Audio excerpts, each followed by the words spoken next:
So thank you, folks, for just being with me today in class. The Blessed Virgin Mary.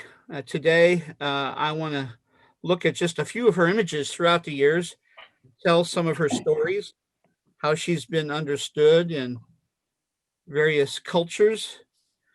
While each image attempts to say something about her, the images, just like the stories that accompany them, mirror the internal life, the dilemmas and dramas, the beauty and the pain, what they say not only about her, but what they say about us. So, although she's become a Christian icon, you'll see that the image of Mary speaks cross culturally, even taking on and adopting characteristics of other traditions. We want to look beyond the superstition, beyond the surface of Christian doctrine, to see the deeply human in her images. And I want to say thank you to Emmy Hurley for this beautiful wood painting of Mary, the mother of Jesus, that she gifted to me just a few days ago. So, Emmy, I wanted to acknowledge you and say thank you. Just one example, though, before we begin. She's called Virgin Mary, yet virgin was more of a social designation than a biological one. I used to spend an entire class about talking about virginity as a social construct in the Christianity section of my religion and women class. Virginity as a commodity, patriarchal ownership of a woman's body. That's why the feminist movement has always been a threat to so many evangelical Christians. But what's lesser known is that there were really we're not taught this much in churches. There were disputes in the early church about the term virgin. Some bishops used the term as in Rome, like the Vestal virgins, right? The cult of Vesta, the goddess of the hearth. And they had to remain sexually pure for their lives. But for others, a minority of bishops, it meant independent, a woman who didn't belong to a man. She belonged to herself. We would say a woman with agency who made her own decisions. There were married and widowed women accepted into religious orders in the early and medieval church who were classified as virgins. They were called virgin widows, for example. But of course, we know which side in the church won. Interpreting the tradition through metaphor and myth opens up the worlds of meaning and unlocks, if we let it, the deepest part of ourselves. That's why I like to say the problem isn't that people are too religious. The problem is that they aren't religious enough. Religion, at least Christmas religion, is not so much about understanding, it's about incarnating. So some images now of beautiful virgin, blessed queen, wild revolutionary, passionate advocate, Mother Mary. Carl Jung describes mother as archetype. This is mother love, one of the most moving and unforgettable memories of our lives, the mysterious root of all growth and change, the love that means homecoming, shelter, the long silence from which everything begins and into which everything ends. And this from the Lebanese American philosopher poet Khalil Gibran. I'll let you read it. I'll just highlight. The most beautiful word on the lips of mankind is mother. She's everything, our consolation in sorrow, hope in misery, strength in weakness, source of love, mercy, sympathy, forgiveness.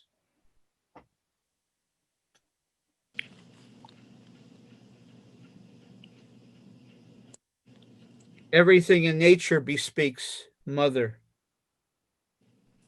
The sun gives the earth nourishment of heart.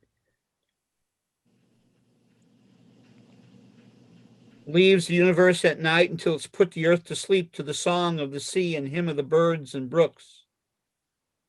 And this earth is mother of trees and flowers, produces them, nurses them, weans them.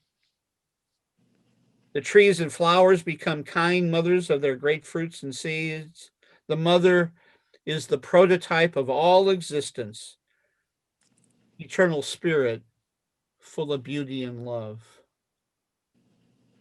Khalil Gibran, these are his paintings too, as you can see, of his mother. But let's go back even to pre-Christian times. You remember that I showed you this image about 3 years ago on a Tuesday morning. We see the collective unconscious archetype of mother in the oldest, this is the oldest undisputed known figure of a human being. She's called the Earth Mother of Hohlefels from 42,000 years ago, BCE.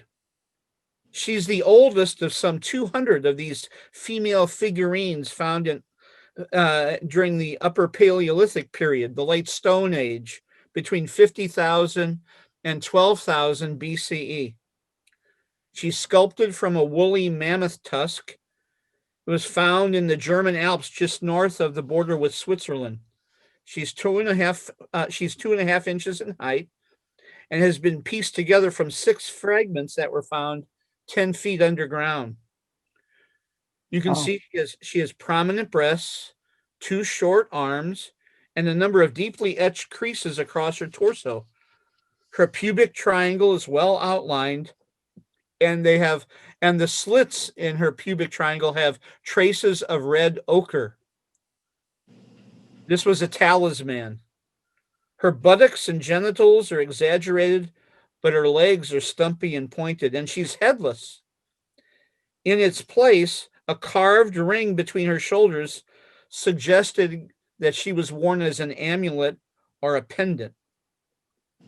All these features suggest she's associated with fertility, menstruation, childbearing, and the feeding and nurturing of children.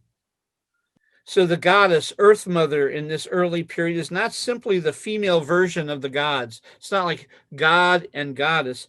These mother goddesses symbolize ultimate reality, out of which everything comes. Men and women, gods and goddesses both, come out of the Earth Mother.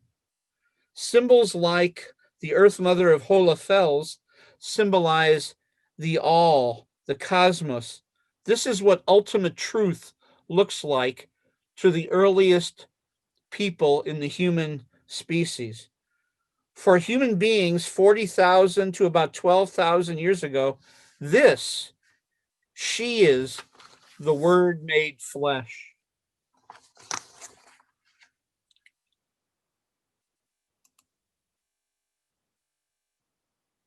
So here are some of the other goddess figurines from the Upper Paleolithic period.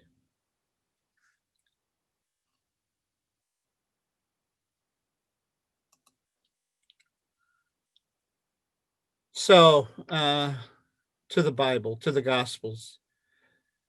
The Magnificat of Mary has been viewed as dangerous by people in power. Some countries like Guatemala, Argentina, Nicaragua, Philippines, Russia, and others have banned it from being recited in liturgies or in public. Oscar Romero, priest and martyr, drew a comparison between Mary and the poor and powerless people in his own community. Gustavo Gutierrez, the father of liberation theology, said it showed the preferential love of God for the lowly and abused. Dietrich Bonhoeffer called it, quote, the most passionate, wildest, one might even say the most revolutionary hymn ever sung. Scattered the proud, put down the mighty, exalted the low, filled the hungry, and sent the rich empty away. Mike, if I can just interject, I know you know this, but the Quran chapter on Mary quotes the Magnificat almost word for word in translation, at least that I've seen. That's correct. That's right, Terry. Thank you. No, that's absolutely correct. It's such a powerful, powerful hymn.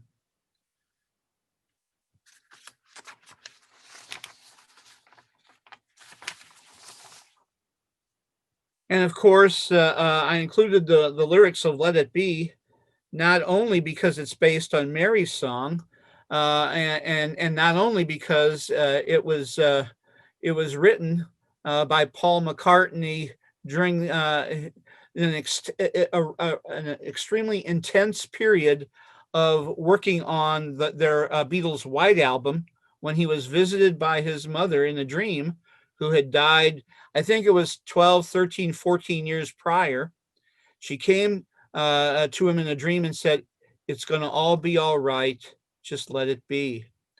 And that was the inspiration for this hymn. But it also raises an interesting question. Think about it. What is the it you're supposed to let be?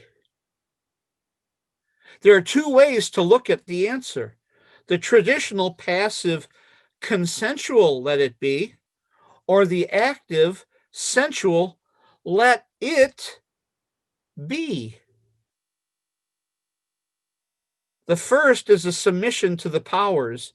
The second overthrows the powers. The first it is status quo, let it be.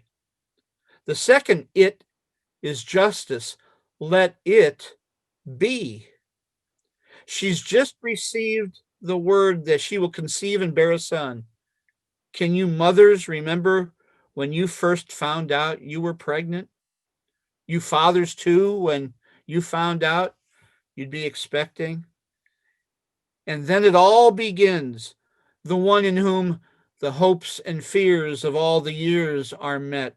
Your child, every child. Even more, before you give birth to anything, a dream, a love, no matter what it is that you're giving birth to, there's first the period of gestation, of waiting. There's going to come a time for action, and you must be ready. But first, the stillness, the pondering, the incubating. Let it, whatever it is to which you'll give birth, let it simply be. What are you about to give birth to?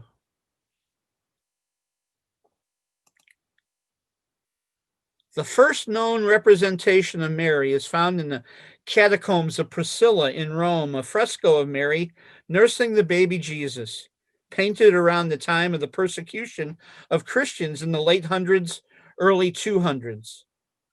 The nursing mother was meant to uplift the flagging spirits of the persecuted Christians who were meeting for worship in the catacombs, and to give them hope.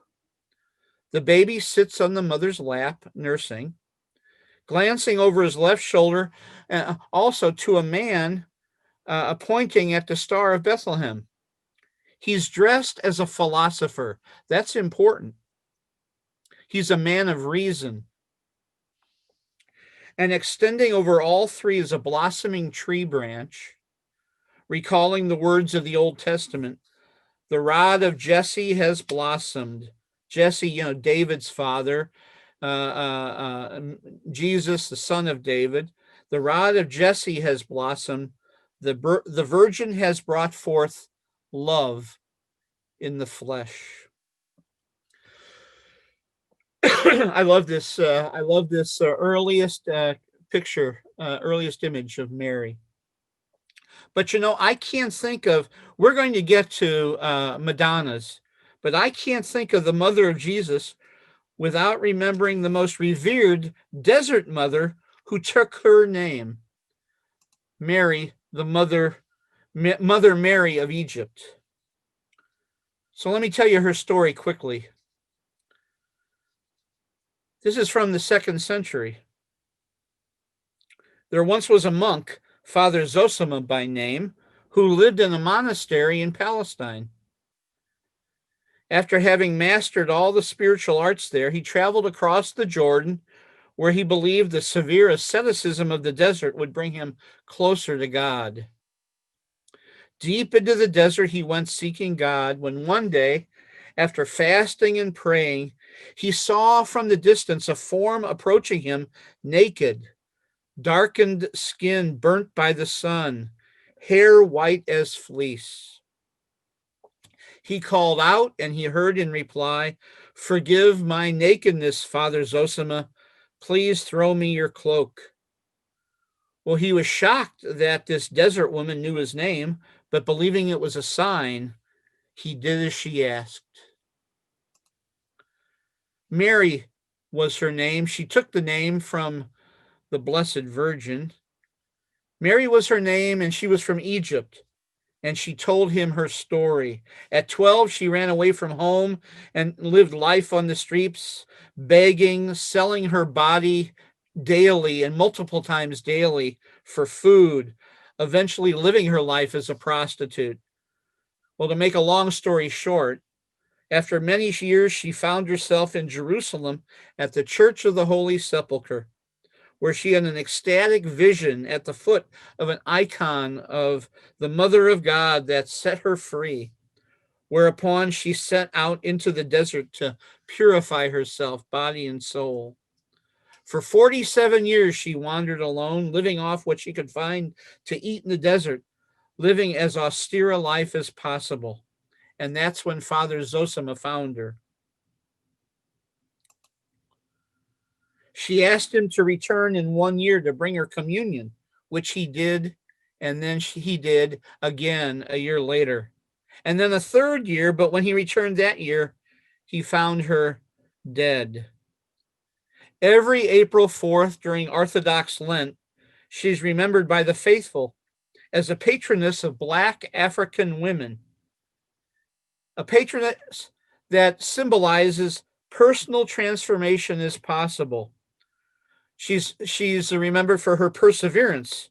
She once told Zosima, who asked her how she'd made it in the desert so long, she said, "The first 17 years were the hardest."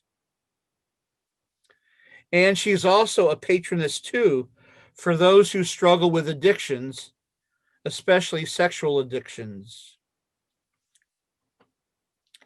I love Saint Mary, Mother Mary of Egypt. She's my favorite. Really, of all the desert mothers and fathers, she's my favorite, along with Abba Makarios, the desert father.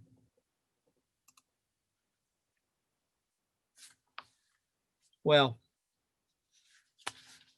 during the Holocaust, while living in southern France, Marc Chagall, a Jew, painted many Christian religious scenes. In 1938, White Crucifixion. But he also began Madonna of the Village, which he wouldn't complete until 4 years later, having fled from the Nazis to New York. Mary is pictured as his wife, Bella, holding a little girl, their daughter, Ida. And Chagall is there too. You can see him reaching down from the top of the painting, kissing the Madonna, his wife, from above. She's dressed in bridal gown white, floating above the village of Nazareth, where Jesus grew up, but it's really his native village, Vitebsk, in Belarus, 6 hours east of Moscow. The village is darkened.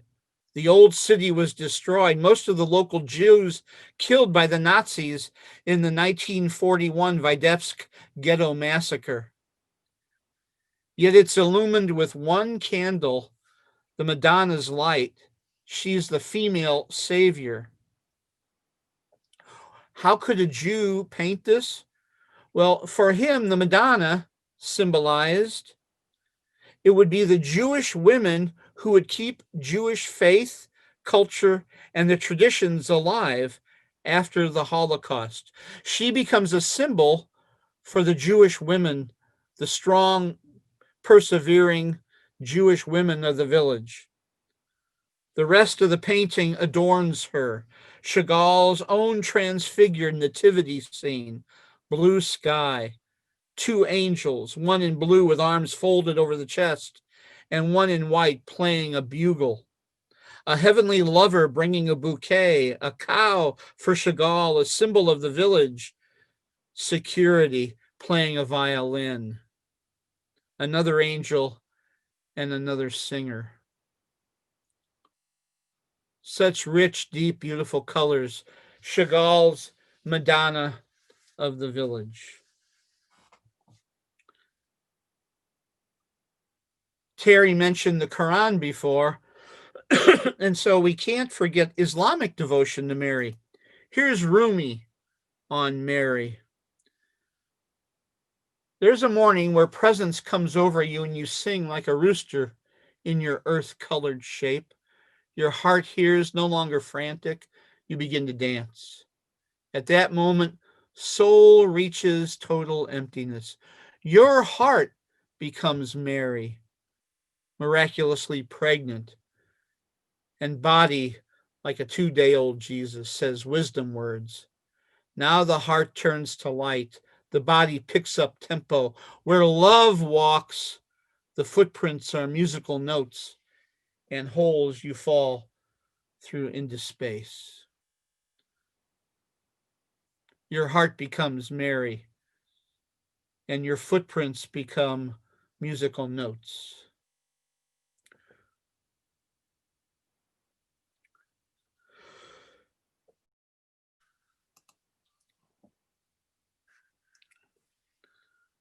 According to tradition, on December the 12th, 1531, on a hill in the desert near Mexico City, a 57-year-old peasant named Juan Diego had a vision of a young woman who told him to build a church on the spot he was standing. When a local bishop he had told about the vision asked him for proof, he said the lady told him to, quote, "Bring the roses behind you." And sure enough, behind him, he saw roses growing, which he cut and placed into his poncho. When he later opened up his poncho, instead of roses, there was a picture of the young lady of the vision. The origins of Our Lady of Guadalupe. December the 12th became a national holiday in Mexico in 1859. Pope Pius XXII crowned her Empress of the Americas in 1945, and she's long been the patron saint of Mexico, making this brown-skinned Mary not only a religious symbol, but also a cultural one as well, even cross-cultural, adopting traditions and symbols from the polytheistic indigenous population. She's painted with brown skin. She's a mestiza. Her eyes cast down, tender and compassionate. She's carried by a cherub on a pillow, a sign of royalty. Let it be to me, she prays. Her cloak is covered with 46 stars. She stands within a mandorla of the rays of the sun. The black ribbon belt that you can barely see under her folded hands is an Aztec sign of pregnancy. And she's astride a black crescent moon. The name Mexico comes from the Aztec compound word Metztlichitzitli, which became in Spanish Mexico, which means the navel of the moon. She is both Ometeotl and Ometeotl, the primordial Aztec divine couple, union of male sun and female moon energies, heaven and earth, spirit and flesh. She's also the Christmas Mary with child and Mary of the book of Revelation 12:1. Revelation says this, A great sign appeared in heaven, and a woman clothed with the sun, with the moon under her feet, and on her head a crown of 12 stars. She was with child, and she cried out in her pangs of birth in anguish for delivery. She's not merely delivering a child, she is delivering a revolution of values. She's revolutionary Mary, this tender yet wild image. There's more here that I could talk about, but you get the idea. And she's the champion of the Indian, of the poor, the powerless. She's the mother of rights, resistance, revolution. Father Miguel Hidalgo of the Mexican War of Independence from Spain in the early 1800s, as well as Pancho Villa and Emiliano Zapata in the Mexican Revolution 100 years later in 1910, each carried an image of Our Lady of Guadalupe into battle with them. And Ani, I couldn't help but think of you. In the U.S., her image has been a social justice icon adopted by everyone from Cesar Chavez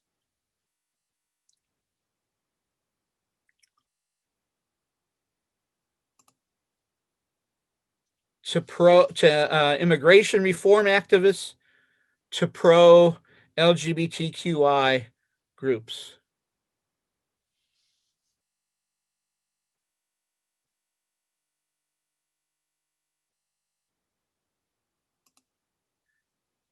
She's the mother of the streets, the isolated, the sojourner, the refugee and immigrant, the oppressed. And you can see then in these Kelly Lattimore icons, she's presented as the lady of families and the streets, Our Lady of the Journey, the protectress of the oppressed.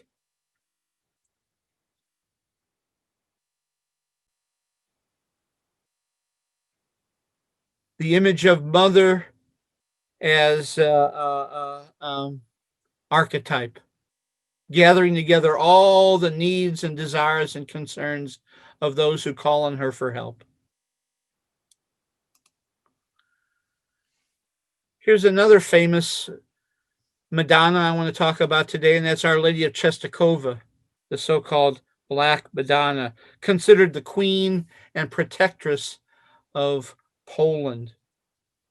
The tradition is that she was brought to Poland, her icon was brought to Poland in 1384 from Constantinople, where it had been presented to Emperor Constantine in 384 by his mother, Helena, after her sojourn in Jerusalem. So on the 1000th anniversary, the icon, at least according to the tradition, was brought to Poland from Constantinople.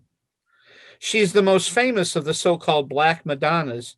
There are between 400 and 500 of them throughout Europe, many of which in Orthodox churches, who are more sensitive to the fact that the historical Mary had darker skin. Syncretism is the merging of images, myths, and images among cultures. And such is the image of Mary, the Black Madonna. The Black Madonna made her way to Haiti, brought by Polish soldiers sent by Napoleon to subdue the Haitians during the revolution in 1791. And she quickly became associated with Isilia Danto, Ioe, the senior spirit within Haitian voodoo. You know, voodoo is an African diasporic religion that developed in Haiti between the 16th and 19th centuries, between West Africa traditional religion and Roman Catholicism that was transplanted into Haiti. Well, the Black Madonna was brought to Haiti by Polish soldiers sent by Napoleon. The Black Madonna has just such a rich history. I'm only touching the surface of it. We trace the history of the Black Madonna to pre-Christian times, linked to the ancient worship of Mother Earth, the rich, fertile soil. Other goddesses such as Sybil, Artemis, Gaia, and Isis Many of them pictured black as well. Black, right? The fertile earth, evoking African roots. Fertility, the mother of all living, the nourisher, the nurturer, from whom we all come, to whom we all return when we die. I love these three particular images. The Ephesian Artemis, there's a copy of it in the museum in Ephesus. Some of us may have seen it there, but the original is in the Museum of Naples. In the Old Testament, we find her in the Solomon Song of Songs. Tradition says that the refrain is associated with the Queen of Sheba, Sheba being the biblical name for modern day Ethiopia. Oh, that you would kiss me with the kisses of your lips. Your love is more delightful than wine. Oils are fragrant, your name sweet perfume. And you scroll down further. I am black and I am beautiful.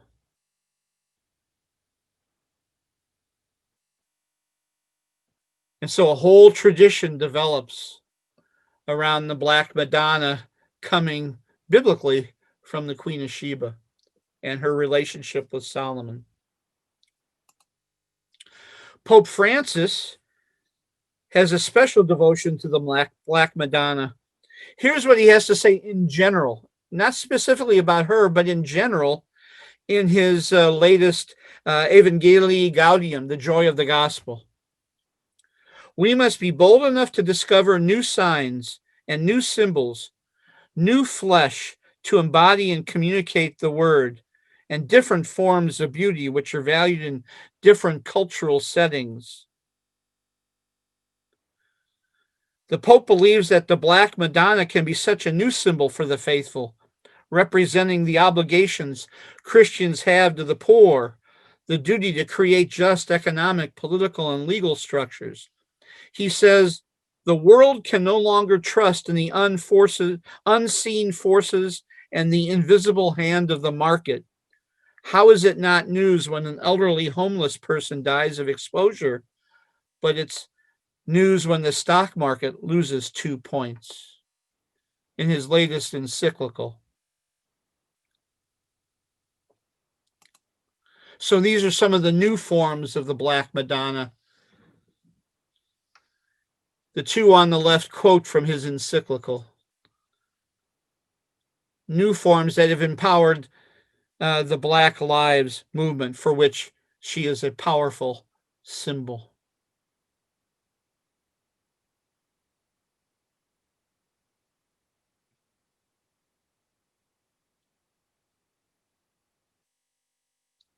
So I want to return to the Virgin of Guadalupe again. And I'll do it this way. A little known piece of Americana is that in the 1940s and 50s, the founder of Hallmark, Joyce Clyde Hall, enlisted famous artists to design the company's Christmas cards, including Pablo Picasso, Paul Cézanne, Paul Gauguin, Vincent van Gogh, George O'Keeffe, and others. And it was in 1959 that it was Salvador Dali's turn. He was paid $15,000 in advance for 10 designs, but his surrealist and disturbing images, his butterfly Christmas tree, three kings astride an agitated camel, and a headless angel playing a lute, all bombed with the public. And so they discontinued Dali's Christmas card series. But in 1959, he also painted his Virgin of Guadalupe, modeled by his wife, Gala, an homage to Raphael's Sistine Madonna from 1514. Even though he was a surrealist, Salvador Dali had a real affection for Raphael and considered him a mentor from 4 centuries earlier. You notice the child is an exact copy of Raphael's child. The Virgin of Guadalupe is clothed in sumptuous color, aquamarines and turquoises and spring greens, the pale pink roses popping up in the middle of the painting. At the bottom, a single jasmine flower in a vase, symbolic of the Virgin's paradoxical combination, right? This is what a jasmine symbolizes, a combination of modesty and sexuality. The jasmine has been a powerful symbol in religious traditions cross all religions for centuries and centuries. And speaking of Salvador Dali, he had a couple of other nativity scenes. Almost 2 decades before his Virgin of Guadalupe, Dali dabbled in a couple of nativity paintings. This is Nativity of a New World. It appeared in Esquire magazine in 1942. It presents a wild tableau of figures gathered at an altar. A man with a floppy hat holding a lamb. A black man in spiritual ecstasy. An old man bent over. A cloaked kneeling person in prayer. Music making angels. And they all are before the birth of a child, holding up a transparent blue ball emerging from a cave. A new world is born. The name of the painting, Nativity of a New World. There are other Dalian features here too, but that's for another time. I kind of have studied Salvador Dali's art for a while, and this is one of my favorites of his painting, along with the next one. And I've been eager to show you this next nativity.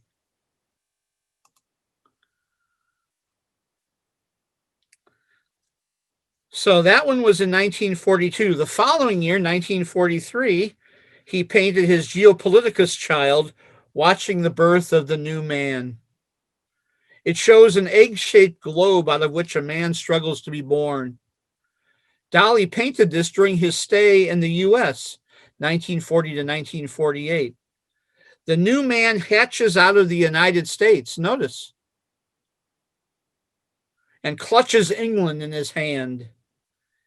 In the foreground are a fig-leafed, malnourished adult of indeterminate sex, pointing to the birth, and a child now just becoming aware, hiding behind the adult in fear. I wonder who the child represents. This is during the war, remember, during World War II. So influenced, in 1943, remember, influenced by the Second World War, Geopoliticus child suggests that out of destruction and hopelessness, the new man, America, is emerging as a major force of the world, major force of hope.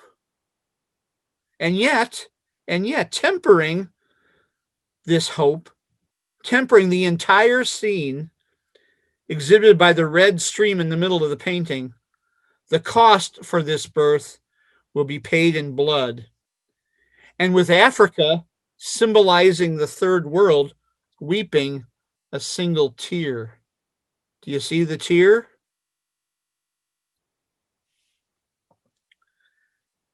So these are Salvador Dali's 3 nativities: the Virgin of Guadalupe, the Nativity of a New World, and Geopoliticus child.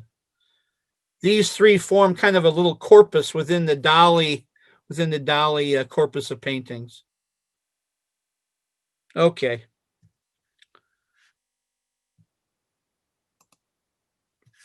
Now to Palestine for some images to close, a few of my favorite Madonnas. Celebrated Palestinian artist Nabil Anani painted Mother's Embrace in honor of International Women's Day, March 8th, 2013. She's dressed in a traditional Palestinian thab, a dress. that blends into the landscape. She embraces the Dome of the Rock, a symbol of Palestine, like a mother embracing her child. The white of her scarf, the black of her dress, the black of her sleeves, and the red of her dress, all colors of the Palestinian flag. This Palestinian mother, symbolic of family and national honor, the motherland, a producer, transmitter, nurturer, and guardian of culture, the mother. Also a symbol of the land, fertile and beautiful, the centrality of agriculture, the fertile earth, and sacred bond to the land. And in her dress, look at her dress, allusions to Palestinian values, family and youth, the importance of community, collecting fruit, the responsibility to transmit the traditions, carrying water, the fight for water rights, picking olives, the olive a symbol of rootedness, the ancient bond of the Palestinians with their homeland. Immediately under her cradled Jerusalem is a small door that resembles a lock, locks and keys symbolic of the Palestinian right of return.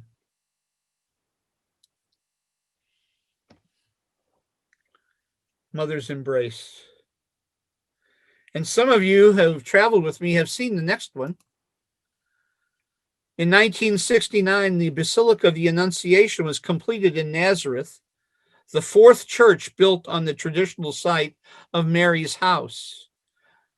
The first church was built as a shrine in the mid-4th century at the same time of Bethlehem's Church of the Nativity and Jerusalem's Church of the Holy Sepulchre, a time of early Christian pilgrimage to the Holy Land.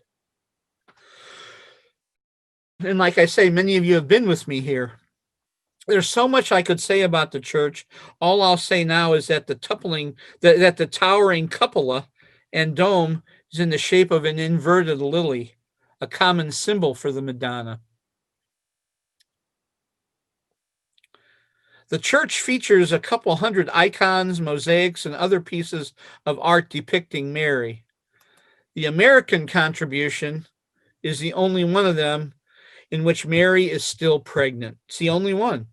So the child isn't pictured. It's kind of been a controversial one. A lot of people don't like it. I love it. According to the sculptor Charles Madden of Pennsylvania, this is both the Mary of Christmas, who sings out the Magnificat while pregnant, remember, scattering the proud, putting down the mighty, exalting the humble, filling the hungry, sending the rich away empty. But she's also the Mary of the book of Revelation, the woman clothed with the sun, ready to deliver her baby, a new social order based on the reversal of Romans' regime values.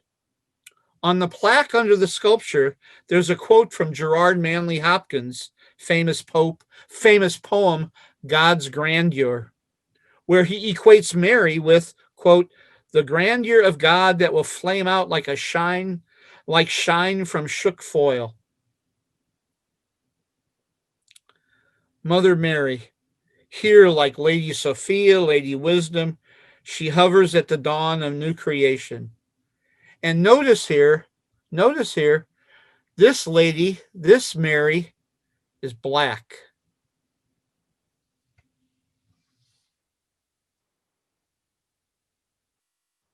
Often goes unnoticed. Quentin, here you are, man. Along with some of my other travelers. Our friend Ian Knowles is the founder, iconographer, and teacher at the Bethlehem Icon Center. It's up on Star Street, just about a 5-minute walk from Manger Square. And it's sponsored by the Greek Melkite Catholic Church, whose bishop blesses each icon written there with an olive branch dipped in olive oil. Ian's Our Lady of Palestine holds a place of honor as you enter the center, and the original is in the Latin Patriarchate Cathedral in Jerusalem, just up the block from the Gloria Hotel where we all stay.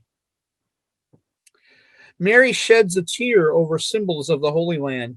You can see that the risen Christ is poised right in between Mount Carmel in Haifa in Israel on his right, and Mount Nebo in present-day Jordan on his left, and Jerusalem underneath.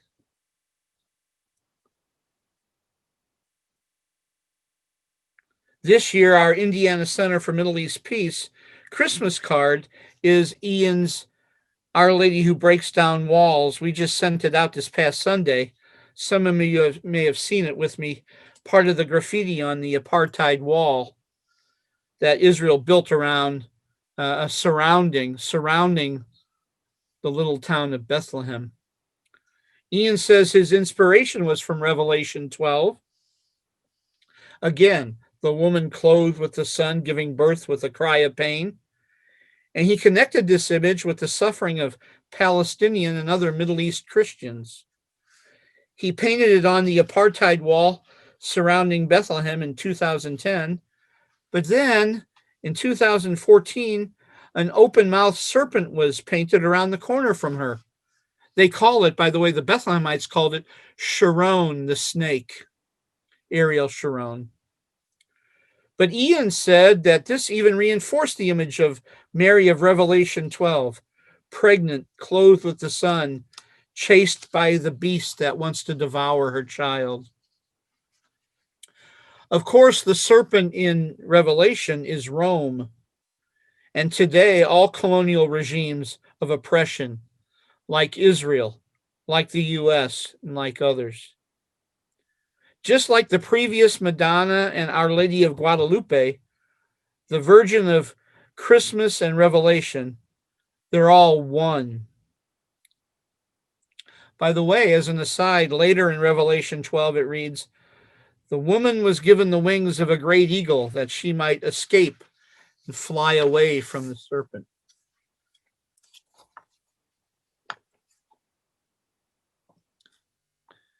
So this was our Indiana Center for Middle East Peace Christmas card this year, Christmas image. I think maybe some of you got it on Sunday morning, right? You received it in the mail. A contemporary poem asks if Mary breastfed Jesus. Now, it might seem trivial, except for that it uncovers a deeper, much deeper theological question and a matter of personal devotion, much deeper matter of personal devotion than simply the title. Think about it, and I'll let you read it.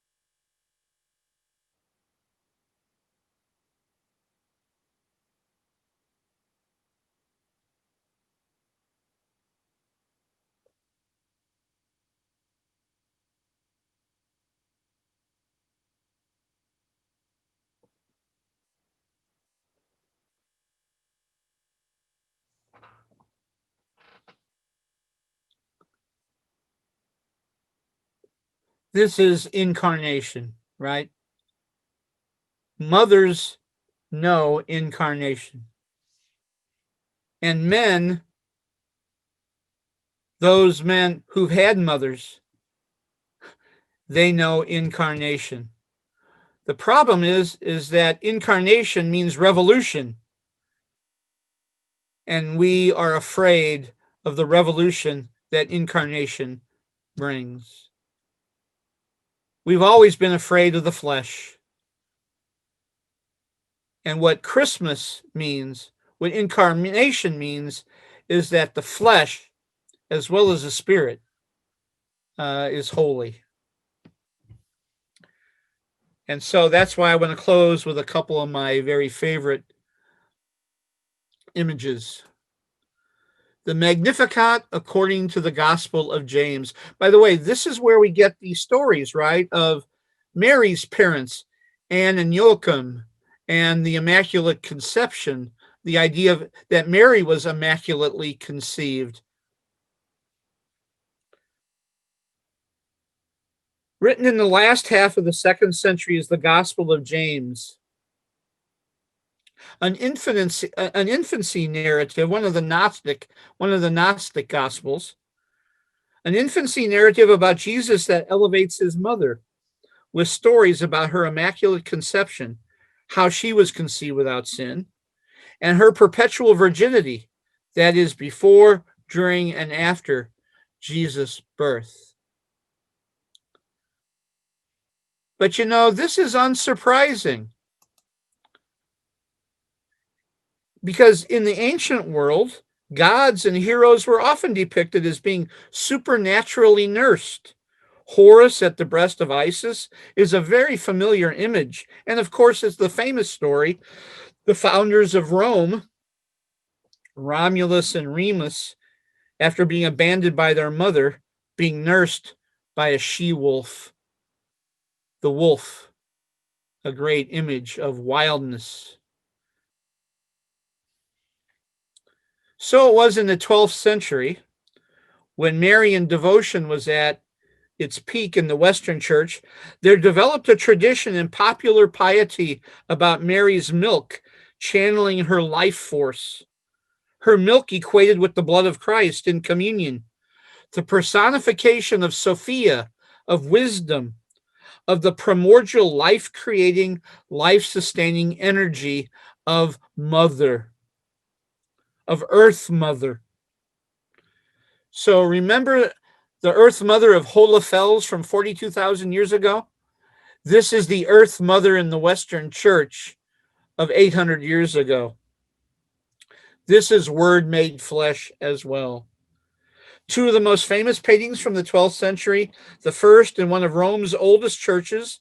Those of you who've been to Rome may have seen this. It's really one of the oldest churches in Rome, the Basilica of Our Lady of Trastevere, first built in the 2nd century. Its present structure from the 12th century. And the second, this wonderful, wonderful image of the lactation of Saint Bernard. Again, if we don't take these literally, but if we take them as myth, as metaphor, what do they tell us about ourselves? And of course, maybe some of you have been there with me here too.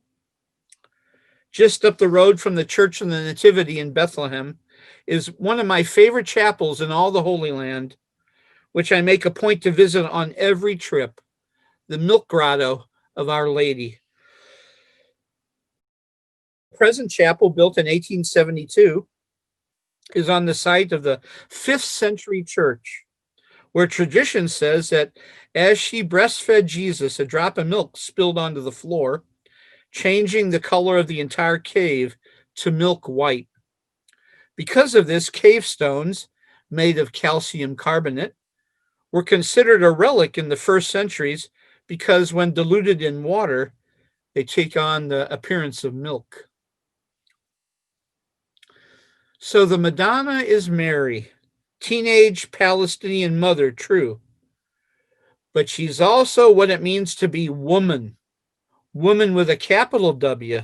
Indeed, what it means to be deeply, fully, freely, wildly woman. And human, the best of our species. And even more, bigger, larger, the truth of the planet, the universe itself, Mother Earth, and beyond.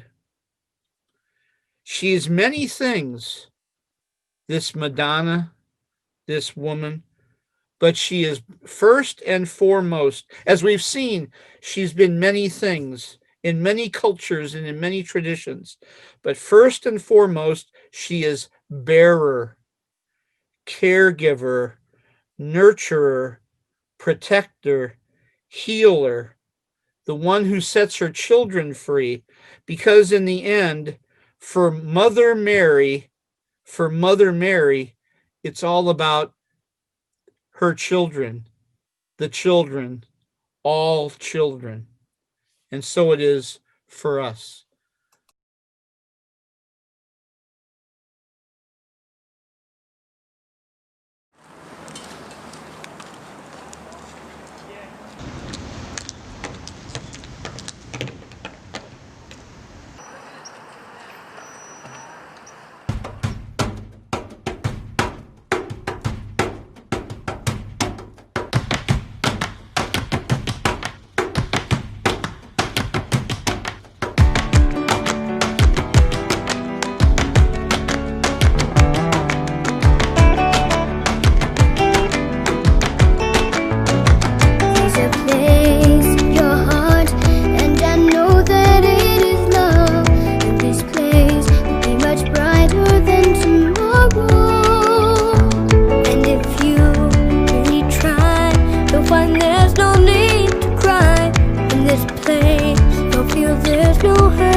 Is strong, only cares for joyful giving.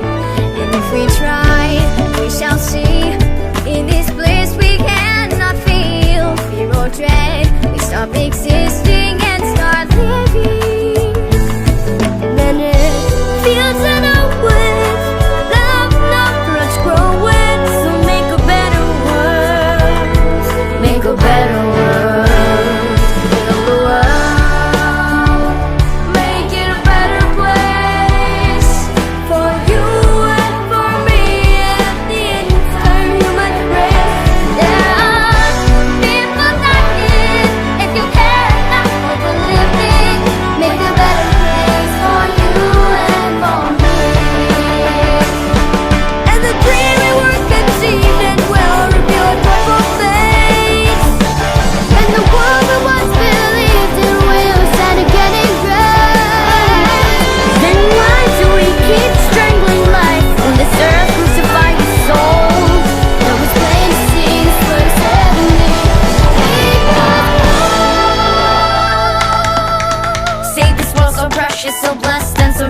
Protect its beauty and splendor, don't let that disappear. Preserve our animals and plants and humankind as well, so that our future generations can have a story to tell. Protect us from evil and spread the word of good, of peace, love, justice, virtue, and brotherhood. Cause we only have one earth and we can't waste our motherland, so let's move as one force. I think it's time to take a stand.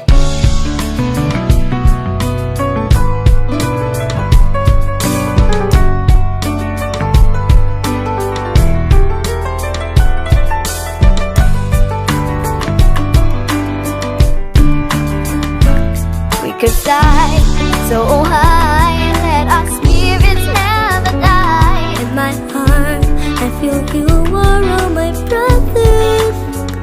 Create a world with no fear.